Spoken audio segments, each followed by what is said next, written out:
Welcome back again, guys, from Tampa Bay. Going out alone to see a client. Called for some emergency IT work. Usually I'm not out this early. And there's UPS. That's for me too. Got some parts coming for the bike today, right there on the truck. Those should be two of the remaining 3 parts for the clutch upgrade I'm doing. So I'll get the slipper clutch and the easier pull of the 2016 FJR. Really looking forward to that project, but I still don't have an ETA on that last part. It's the new clutch basket. Unfortunately, the most important part, it's what engages with the engine to give you the assisted clutch pull. And my rear pegs are still down because I just hit them with my legs. Been riding all weekend with the wife. We went out to Leesburg Bikefest, which was awesome sauce. Oh my God, what a great turnout. Biggest ever. They were announcing that it was the largest motorcycle festival in the world. I would believe it. I mean, it dwarfs Daytona. If you've been to Daytona, you know it's huge. And I'm sure while things like Sturgis are absolutely huge as far as the number of people, this was all stuff going on. I mean, dozens of big bands, all kinds of different specialty shows and vendor tents. I mean, just huge amounts of stuff going on. In addition to, I don't know, at least 100,000 people over the weekend. Just insane. It went on for, I want to say about 10 blocks worth. Come on, first gear. And that was just people hanging out on Main Street, parking down the center. They closed off traffic to just motorcycles, of course. Excuse the insanely dirty windshield. Like I said, we've been riding. I think that was the wife coming home. And I haven't had a chance to give her a bath. I wasn't planning on going out this morning. But like I said, this was an emergency call. And it's close by, so I figured, hey, take the bike. But yeah, we've been going out, and yesterday we went over to the Grilled Cheese Festival in Tampa. Oh my God, was that good. They had some really exotic stuff. Now we went to this, it's basically a bunch of food trucks, but they were catering towards grilled cheese stuff also. And we hit up this one, it was a Maine lobster food truck, and they did a Maine lobster grilled cheese. Basically, you take a lobster roll with butter, which is, I don't know, good half a pound of claw and tail meat all chopped up, put on like a po' boy kind of thing, and then they put some melted brie in there to make it a grilled cheese. Oh, it was delicious. Absolutely phenomenal. It's 15 bucks, you get some chips with it. It was worth it, it really was. And then they had, I don't know, another 20 different vendors there.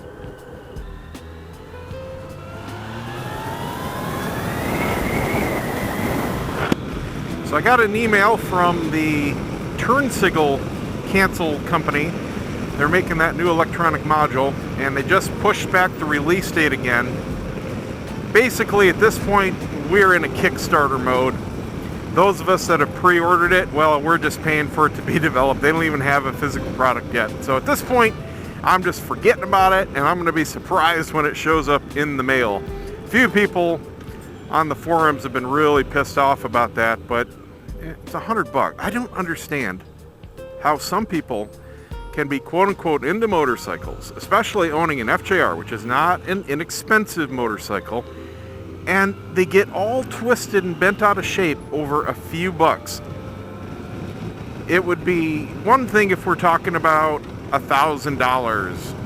All right, not everybody has $1,000 to throw at something, but even $100, big deal. It's just not that big of a deal. But I'm not even talking about that. I'm talking about people that are making a big deal over a couple dollars, like 2, 3. Specifically oil filters. Went through this yesterday. There's this thing, this phenomenon where a lot of the oil filter companies, the manufacturers, have changed the physical specifications of the filters themselves. They used to be a concave design. When you screwed it onto the engine, the threads and the mating surface was concave, right? So when you screw it onto your vehicle, you have basically threads sticking out of the vehicle, and the filter goes onto it. And a little O-ring around that makes the seal to the block. Well, now, for whatever reason, I would imagine probably because the automotive side is changing things, those designs are now convex. So you have much less space, relatively, it's about a half an inch, between the mating surface of the engine, whatever you're screwing it onto, and the threads themselves. And on this particular bike, it's enough where you don't get a proper seal. So if you're using one of those new design third-party oil filters, you get a leak. You can't tighten it enough to seal it with the O-ring against the engine, and it leaks right out. But what we're talking about is a difference of a few dollars. The solution? Use the Yamaha oil filter. That's it. All you have to do is use the Yamaha oil filter. It is a 100% guaranteed fit. It just works, all right? They're about $10 online. At a dealership, they're about $13. That's it. That's all you're talking about. And these guys are they're blowing their heads up because they can't use their $7 Fram or Purolator or whatever, Mobil 1. They're spending too much money to buy that Yamaha oil filter. Oh, that's an extra $5. That's out of my budget. And they're being completely serious. And there's a lot of them. I just don't understand the mentality. But they go through this on everything. Tires, buying tires. Oh my God. These guys will waste half a day in time alone looking to save $1 on a set of tires to get it at the very, very lowest, best price. I don't get it. I mean, you're talking about a $300 purchase. You're worried over a couple dollars. For a motorcycle, these are expensive toys. They're completely optional. They're extras. They're luxuries, whatever you want to call it. If you're that concerned about such low amounts of money, you're in the wrong hobby, my friend. That's all it comes down to. Anyway, rant off. Just popped into my head. Just something current going on. So I'm going a ways down here. I feel like I've done a vlog a long time ago, either going to this client or going to the area. I just don't remember it. But it's affectionately known as Oz, like Wizard of Oz. It's called Azalea. And it's a real nice, shady little quiet community, little tiny spot, all residential. I mean, it's just a little tiny dot. And the downtown consists of like a block. And it's right on the water, on the Gulf of Mexico. Beautiful homes. This particular client is another photographer. I can't remember what her husband does. But she called me up early this morning. I didn't go to sleep until about 5:30 last night. You can see it's almost noon now. But she called me at like 9:30. I didn't answer it. Straight to voicemail, back to sleep. Anyway, I got up and I woke up, checked my Facebook messages, and she's frantically trying to get a hold of me. So listened to the voicemail and said, all right, I'll be there around noon. No big deal. But I am not usually doing anything like this early in the morning. This is early for me. I'm a night owl. All right, that's just my hours. Usually my normal clients, they don't contact me until the afternoon, which works great. And that allows me to do what I need to do when I need to do it. And all our clients contacting me, and we'll be emailing back and forth, especially if it's a website project, till 10, 11 at night. So it works out great for both of us.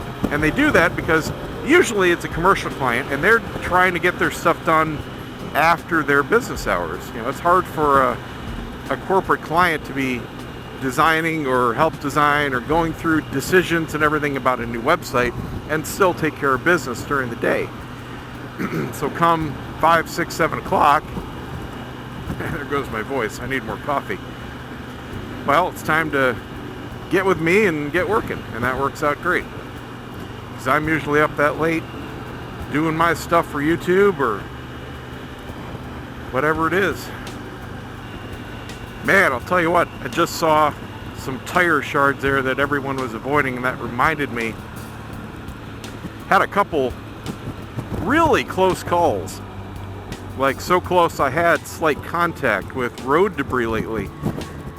One was 2 days ago, and it was it 2 days ago? I can't remember. Something like that. Coming back from Leesburg, and had the wife on the back, of course, and there was a board sticking up, and it looked like it had some nails stuck in it, pointing up. I mean, it almost looked like somebody put it there on purpose just to mess with motorcycles, which I wouldn't be surprised. It was right near Leesburg on the freeway, right where you would jump on if you're coming from the area. And luckily it was in the middle of the lane, towards the middle of the lane, and I don't typically ride in the middle of the lane, as you can see, specifically for that reason, because if you're in a car, you see some debris, you can usually ride right over it. It'll go right under your car, no big deal, but they'll put it right down the middle of their car. You can't see any. See, look in front of me now. You can't see if there's anything down the middle of the lane. You don't see it until it pops out of the car right in front of you. So if you're riding here, what do you have? Half a second? Odds are you're going to hit it, whatever it is. And I saw it, and I swerved just enough. It barely contacted the edge of the board.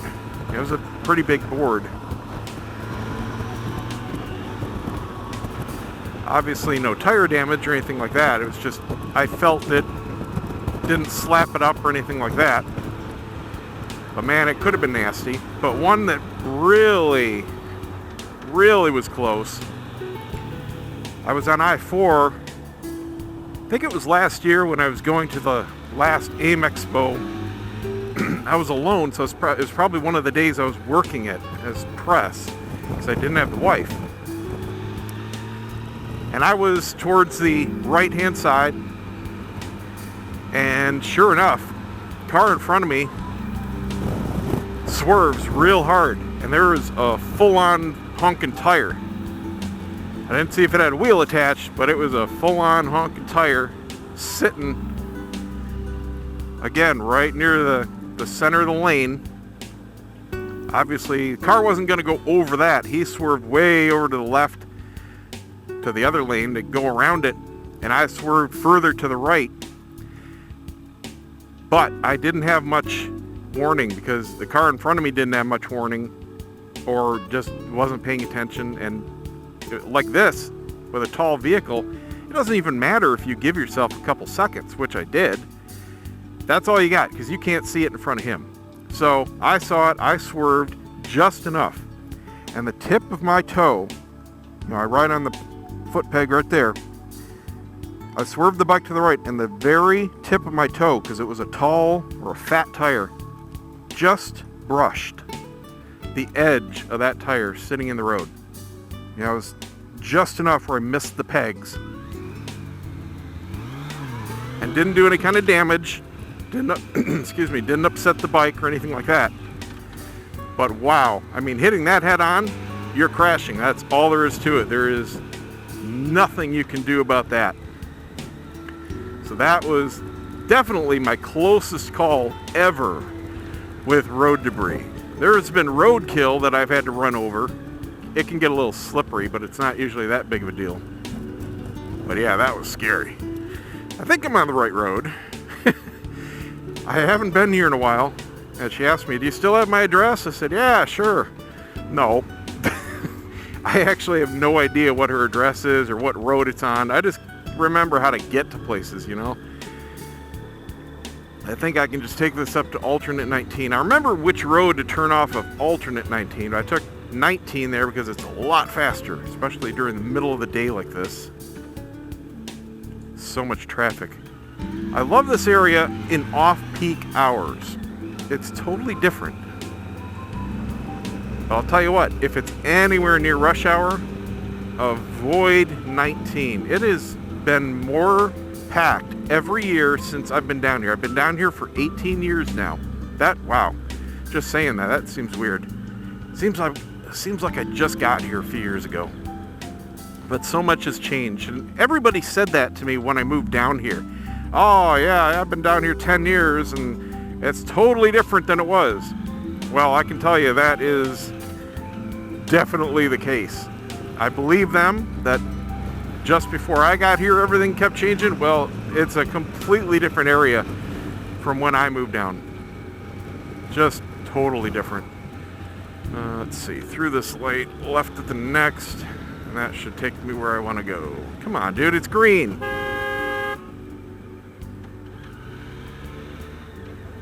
She's either on her phone, reading a map, she's holding the drink cup. How about you drive? I know, what a concept, right? I love this horn, by the way. I have talked so many people into getting it. I knew that was coming. That's why I was on the brakes. It gets people's attention like you couldn't believe. I don't know if you could see their neck snap, but they look around like, where's the huge car? Best $60 you can do for any vehicle, really. I mean, this puts my car horn to shame, puts any motorcycle horn to shame. It's not even funny. Bolts right in, man. You don't need a relay. Plug and play on this bike.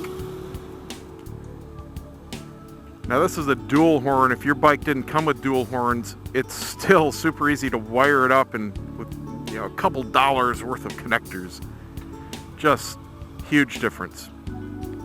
Can't see. There we go. There's a few intersections around here. One right at the end of my street in particular, where it has to be illegal to plant things where they did. Even though it's private property, look, the stop line is way back there, and you got trees, and you get signs, and you get cars parked. You can't see squat. And in the case of my neighborhood, there's landscaping and a bus stop right up to the edge of the road, and you have to pull a full car length in front of the stop sign just to physically see down the street to the left. And at that point, you are a couple inches from the actual roadway because you're so far in front of that stop line. There's nothing you can do about it. I mean, technically, it's illegal to pull that far ahead, but it is physically impossible to pull out and not do it. And at the major intersection with a light, it's the same way because of overgrowth.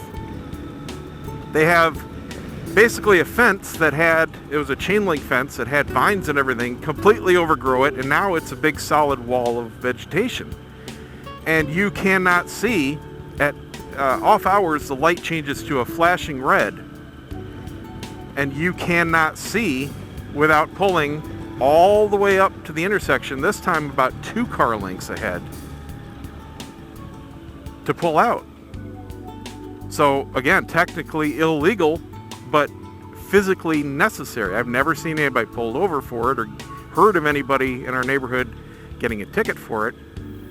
That's the way it is. Dude, yes, you're holding up everybody here. Oh, I'm driving. He found the gas pedal. Phones, man. The scourge of driving. And here we go. Beautiful little community. Not this part. These are trailer parks. This part. This is the Pinellas Trail. Did a vlog with a buddy years ago when I was into daily vlogging and fitness. It's a trail about 30 miles long just for walking and cycling. And it's all paved, and most of it is actually unimpeded, so you don't even have these kinds of crosswalks. So it's really nice. The only problem is there is no connector up to where I live, so I have to have a car carrier, take the bike, go to somewhere to park, find an entrance, and then go from there. But people down in this county, I'm in Pinellas right now, you've got a lot of places to hit it. It goes all the way down to St. Pete and all the way up, and it stops about 3-4 miles from my house. So here we're going straight towards the Gulf. You'll see it in a second here. Huh, I think that's a new stop sign up here. I don't remember this one. Yep. Flags are a sure giveaway in the brand new paint.